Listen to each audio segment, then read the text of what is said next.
తెల్లవారుజామున భర్త అయితే లగ్నంలోనే రవి ఉంటాడు, అట్లా అవన్నీ ఉన్నాయి.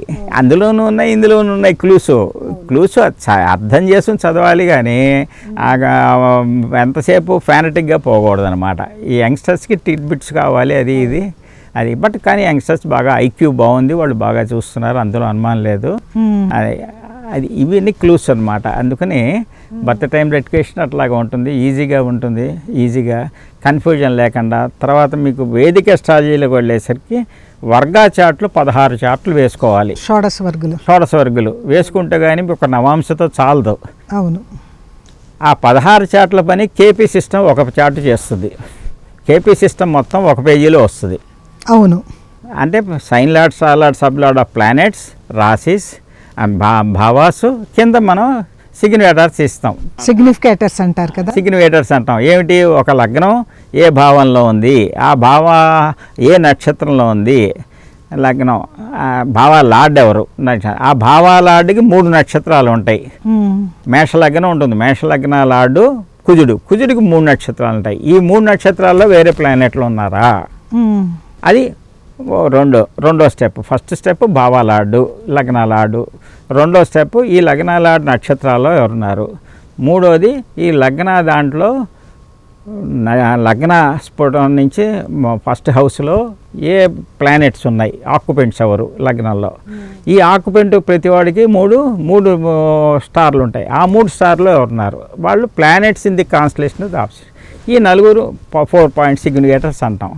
అట్లా ఈ 12 భావాలకి చూసుకుంటే అది ఒక చార్ట్ అవుతుంది. ఈ చార్టు ప్లానెట్ యొక్క sign lord, star lord, sub lord, భావ యొక్క సైన్ లార్డ్, స్టార్ లార్డ్ ఇవ్వదు. ఇంకో తేడా ఏంటంటే ఇది ప్లెసిడేస్ సిస్టమ్ ఆఫ్ వెస్టర్న్ సిస్టమ్ ఇందులో కలిపాడు కనుక ప్లెసిడేస్లో భావస్ఫుటం నుంచి భావం స్టార్ట్ అవుతుంది, ఆరంభం. వేదికలో భావస్ఫుటం భావం మధ్యం అవుతుంది.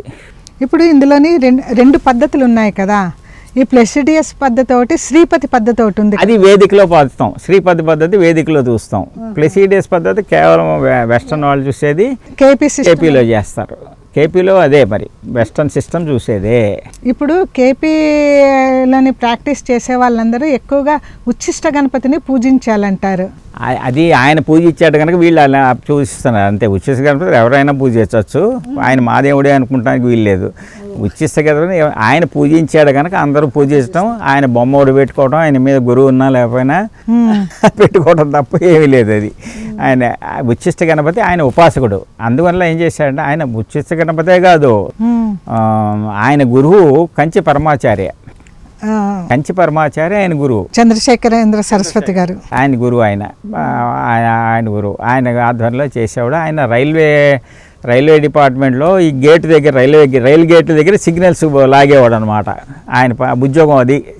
కృష్ణమూర్తి గారిది ఆ ఉద్యోగం. పక్కన కూర్చొని రాసుకునేవాడు. రాసుకుంటూ ఎగ్జాంపుల్ ఇప్పుడు ఇంత టైం అయింది, గూడ్స్ రావాలి, ఎంత లేట్గా వస్తుంది, ప్యాసింజర్ రావాలి, ప్యాసింజర్ వస్తుందా, గూడ్స్ వస్తుందా, ఆ గూడ్స్లో ఎన్ని బోగీలు ఉంటాయి, ఇందులో ఎన్ని బోగీలు ఉంటాయి, ఇట్లా లెక్కేసుకుని రీసెర్చ్ చేసేవాడు.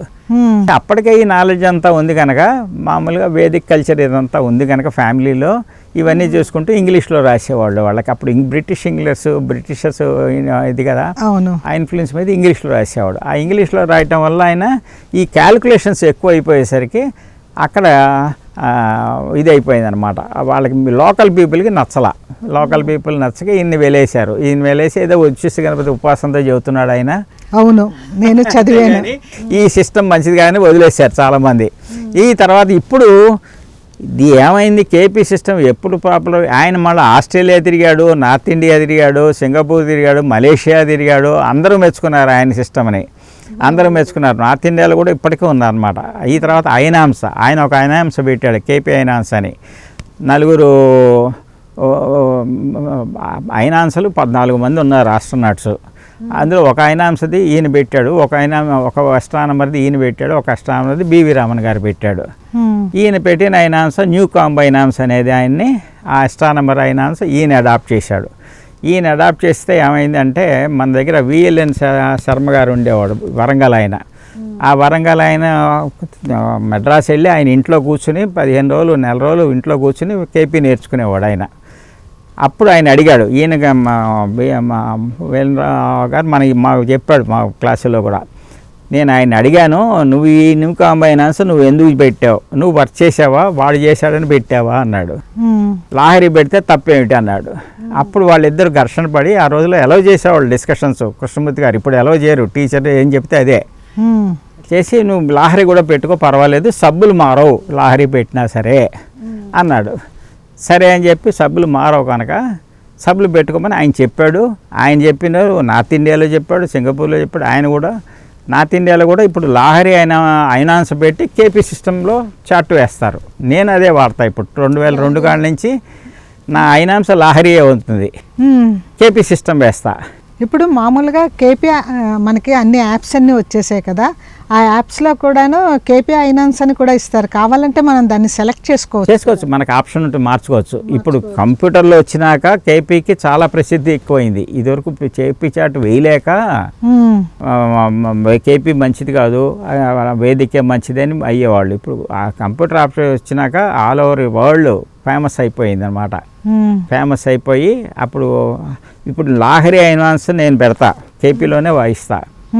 ఎందుకు పెట్టాల్సి వచ్చింది?